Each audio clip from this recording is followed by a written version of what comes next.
Linda Fulciniti, rappresentante del Comitato Regionale Veneto, inizia questa finale nazionale, ma anche con un grande orgoglio che si disputa in Veneto. Sì, certamente, noi siamo sempre contenti di ospitare qui tutta Italia, questo è il bello, ogni anno ci danno l'opportunità di organizzare appunto qualche cosa, grazie anche al lavoro che fanno i comitati territoriali. Il comitato regionale è di supporto per qualsiasi esigenza, è di supporto con me in qualità appunto di dipendente della Federazione Pallavolo per tutto quello che riguarda il lavoro della commissione esecutiva. Un occhio per il comitato regionale, non di riguardo ma di, diciamo così, magari di tifo distaccato per le squadre che sono comunque impegnate da parte della nostra regione.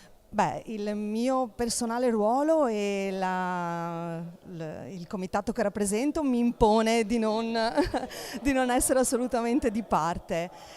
Sono certa che comunque il mio presidente, con tutto il consiglio e con tutti gli appassionati della pallavolo nel Veneto faranno certamente il tifo per le nostre squadre. Speriamo, non dovrei dirlo io, però sono certa di riportare la loro voce, che le due squadre seconde e terze classificate del nostro campionato regionale facciano una buona prima fase di qualificazione e possano andare a raggiungere il nostro campione regionale nella seconda fase che si disputa di giovedì. Sarebbe un grande orgoglio avendo organizzato questa finale nazionale in casa.